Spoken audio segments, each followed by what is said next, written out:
जंगल के बीच एक छोटे से गांव में एक किसान अपनी बेटी के साथ रहता था। वे बहुत गरीब थे। किसान अब बूढ़ा हो चुका था। उसके शरीर में इतनी भी ताकत नहीं बची कि वह मेहनत मजदूरी करके अपनी जवान बेटी की शादी कर सके। फिर एक रोज पिता की तबीयत बहुत खराब हो गई तो उसने अपनी बेटी से कहा, मैं अपने जीते जी तुम्हें कोई भी खुशी नहीं दे पाया और ऊपर से तुम्हारे लिए मुसीबत बन गया हूँ। हो सके तो मुझे माफ कर देना बेटी। कल अगर मैं ना रहूं तो तुम हिम्मत रखना और मुश्किलों से कभी घबराना मत। इतना बोलते ही उसकी सांसें थम गई और इस दुनिया से चल बसे। उसके जीवन का एक आखिरी सहारा भी अब छीन गया था। लड़की जोर जोर से रोने लगी। आवाज सुनकर गांव वाले देखने आए। तब कुछ औरतों ने उसे संभाला। फिर नियम अनुसार उसके पिता को श्मशान ले जाने की तैयारी करने लगे। परिवार में बस किसान की बेटी ही थी, इसीलिए उसी ने अपने पिता को आग दी। लड़की ने अपने पिता को जब राख में बदलते हुए देखा तो उसका दिल पूरी तरह से टूट गया। अब वह अकेले घर के कोने में बैठी रो रही थी। माँ तो उसकी बचपन में ही चल बसी और अब पिता का साया भी छीन गया। फिर कुछ दिनों तक लोगों ने उसकी मदद की। खाने पीने को कुछ न कुछ देते रहे, लेकिन समय के साथ सभी लोग अपने काम में व्यस्त हो गए। अब घर में कोई कमाने वाला नहीं था तो खाने पीने की भी समस्या बढ़ गई। फिर उसने सोचा, घर बैठने से कुछ नहीं होगा, मुझे बाहर निकलकर मेहनत मजदूरी करनी ही पड़ेगी। अगले दिन वह किसी खेत में मजदूरी करने गई। दिन भर वह खेत में बीज डालती, सब्जियों को तोड़कर जमा करती और इसी तरह मजदूरी करने के बाद उसे थोड़े बहुत पैसे मिल जाते और उन्हीं पैसों से वह अपना गुजर बसर करने लगी। फिर एक दिन रोज की तरह वह खेत में फसल काट रही थी। तभी पक्षियों की आवाज उसके कानों में गूंजने लगी, मानो कोई खतरे का संकेत वो दे रहे थे। फिर अचानक से लड़की को एहसास हुआ कि उसके पीछे कोई है। जब उसने पलट कर देखा तो उसके होश उड़ गए। एक विशालकाय सांप कुंडली मारकर बैठा हुआ उसी को देख रहा था। ये दृश्य देख लड़की डर के मारे सुन्न पड़ गई और मन ही मन वो कहने लगी, हे भगवान, मुझे इस भयानक सांप से बचा ले। फिर उसने हिम्मत जुटाकर एक पत्थर उठाया। तभी सांप बोल पड़ा, क्या तुम मुझे इस पत्थर से मारोगी? यह सुनते ही लड़की पूरी क्षमता से भागी। अपने घर पहुंचकर उसने दरवाजा बंद किया, लेकिन सांस फूलने की वजह से वह जमीन पर गिर पड़ी और सोचने लगी, मैंने जो अभी देखा क्या वह सच है? अगर वो मुझे काट लेता तो मेरी जान चली जाती। भगवान का शुक्र है जो मैं सही सलामत घर पहुंच गई। सांप के डर से लड़की 10 दिनों तक घर में बंद रही। धीरे धीरे राशन खत्म होने लगा तो उसने सोचा, घर में खाने को भी कुछ नहीं बचा। अगर बाहर नहीं निकली तो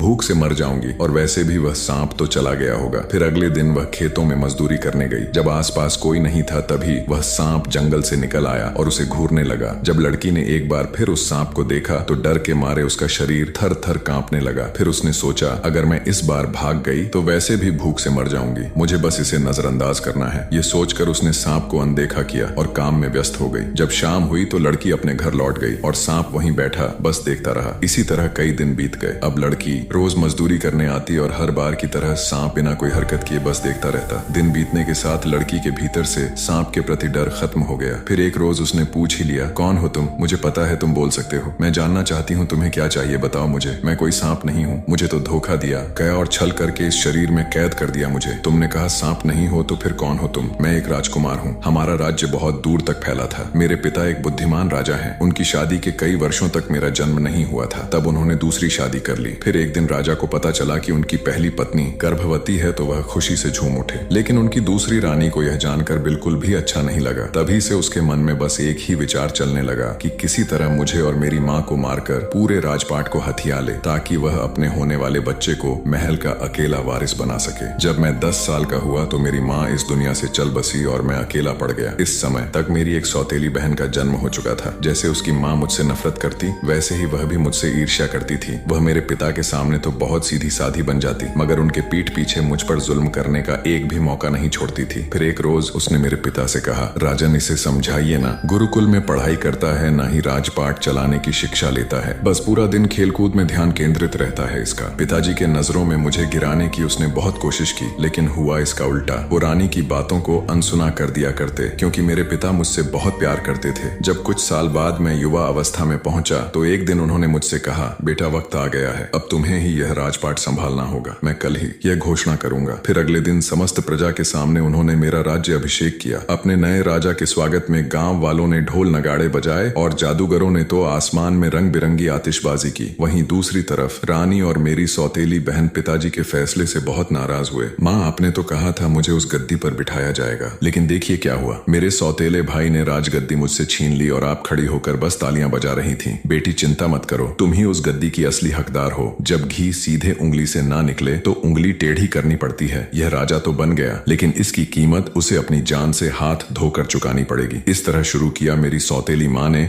काले जादू का खेल। फिर अगले दिन वह उस जंगल में गई जहाँ इंसान तो क्या कोई पशु भी जाने की ना सोचे। अब रानी उस मार्ग पर आगे बढ़ने लगी। रास्ते में कई जानवर और मानवों की हड्डियां पड़ी थीं जो बस यही कह रहे थे, लौट जाओ यहाँ से, वरना दुष्ट जादूगर तुम्हारी आत्मा को भी इस नर्क में कैद कर देगा। अभी भी वक्त है, लौट जाओ। वो डरने के बजाय मुस्कुराते हुए आगे बढ़ गई। सामने ही उस जादूगर का घर था। अंदर जाने पर वह एक बदसूरत आदमी को देखती है जो किसी की हड्डियां चबाने में व्यस्त था। फिर रानी को देखते ही उसने कहा, अगर तुम्हारा पति एक राजा नहीं होता तो तुम्हारे टुकड़े करके मैं अभी खा जाता। यह सपना तो तुम्हारा पूरा नहीं हो सकता। अगर तुम चाहो तो मैं तुम्हें ताजा मांस खिला सकती हूँ, लेकिन उसके बदले तुम्हें मेरे एक दुश्मन को रास्ते से हटाना पड़ेगा। रानी की बात सुन दुष्ट जादूगर ने सोचा, वैसे भी यहाँ लोग कम आते हैं, अगर ताजा मांस खाऊंगा तो मेरी शक्तियां और बढ़ेंगी। फिर वो रानी की बात मान जाता है और अपनी काली शक्तियों से एक ताबीज बनाकर कहता है, इसे अपने दुश्मन के गले में डाल देना और फिर देखना वह कुछ ही देर में एक लाचार सांप में बदल जाएगा। ताबीज लेकर वह महल लौट गई। अगले दिन रानी ने अपनी चाल चली और राजकुमार से कहा,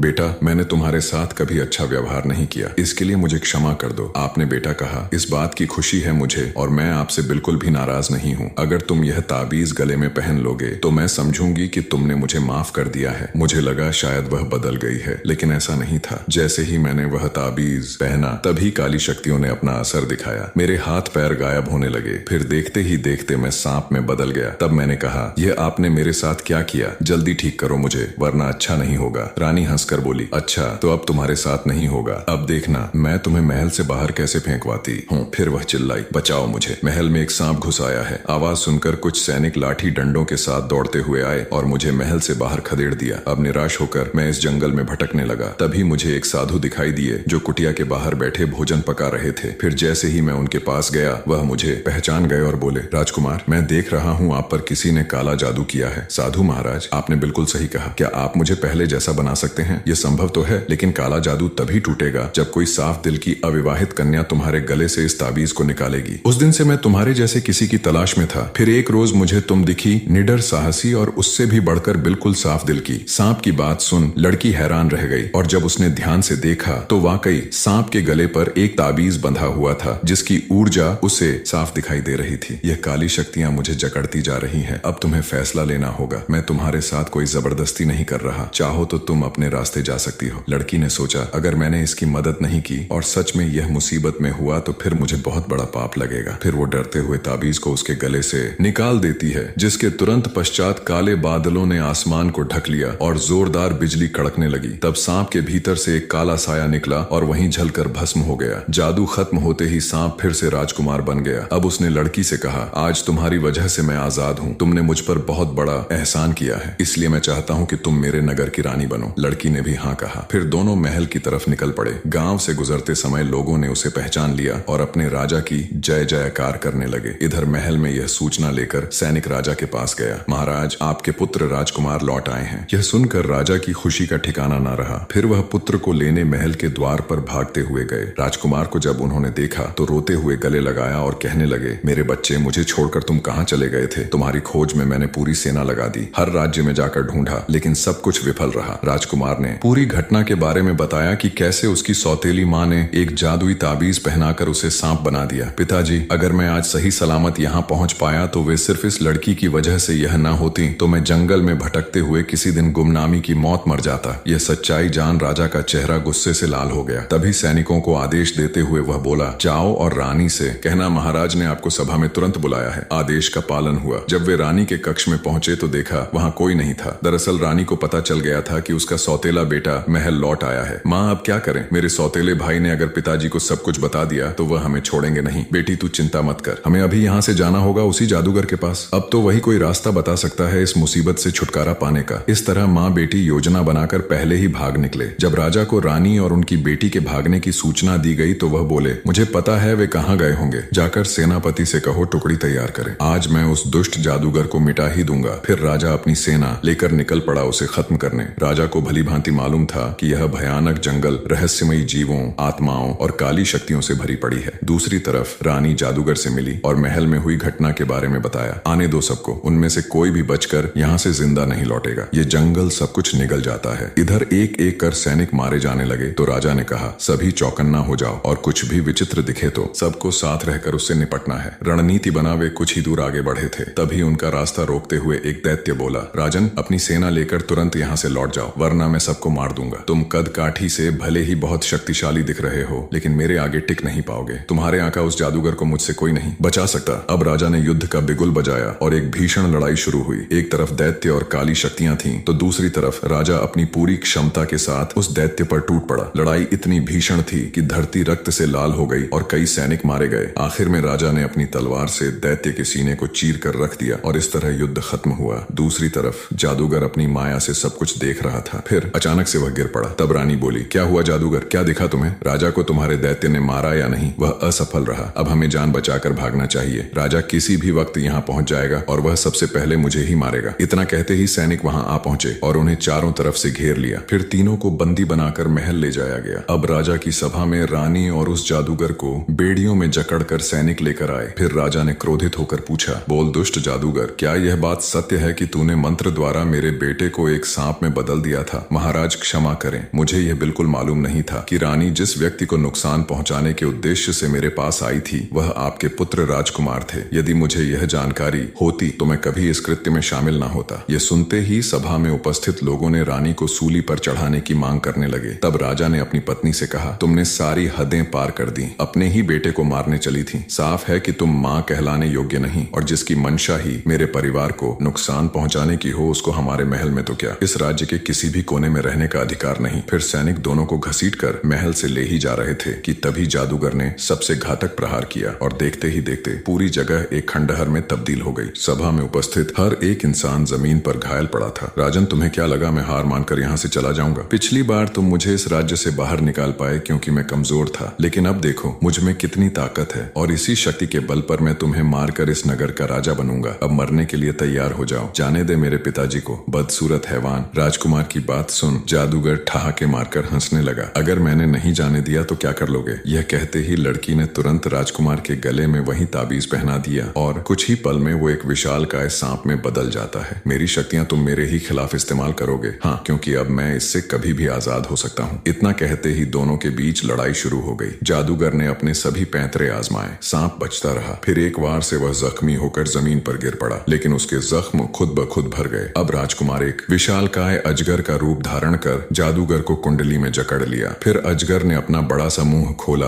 और दुष्ट जादूगर को पूरी तरह निगल कर अपना भोजन बना लिया। लड़ाई खत्म होने के कुछ दिनों बाद जब महल को दोबारा बनाने का काम समाप्त हुआ, तब राजा ने प्रजा के सामने अपने पुत्र को नगर का राजा घोषित करते हुए बोला, इसमें कोई शक नहीं कि मेरा पुत्र एक अच्छा राजा बनेगा। इस पर नगरवासी बोले, महाराज की जय हो। हमारे नए राजा न केवल बहादुर हैं बल्कि बुद्धिमान भी हैं। उन्होंने बुरी शक्तियों का उपयोग बुराई के खिलाफ ही किया और दुष्ट दरिंदे को मारकर नगर में शांति बहाल की। इसके लिए हम राजकुमार का तहे दिल से धन्यवाद करते हैं। फिर राजा ने उस लड़की को बुलाया और कहा, तुमने हमारे पुत्र की जान बचाई, इसके बदले हम तुम्हें उपहार देना चाहते हैं। मांगो, क्या चाहिए तुम्हें? क्षमा करें महाराज, मैंने राजकुमार की सहायता किसी उपहार के लिए नहीं की थी, बल्कि इंसानियत के नाते अपना फर्ज निभाया। राजा उसकी बातों से बहुत प्रभावित हुआ और कुछ देर विचार करने के बाद राजकुमार से बोला, बेटे यह लड़की बहुत गुणवान है और एक रानी बनने योग्य भी, इसलिए मैं चाहता हूँ कि तुम इससे विवाह कर लो। फिर शादी के लिए दोनों राजी हो गए। तब महल को स्वर्ग की तरह सजाया गया, ढोल नगाड़े बजाए गए, नगरवासी झूम रहे थे, तो दूसरी तरफ पूरे विधि विधान से शादी संपन्न हुई। फिर नए राजा रानी के स्वागत में तालियों से पूरा महल गूंज उठा।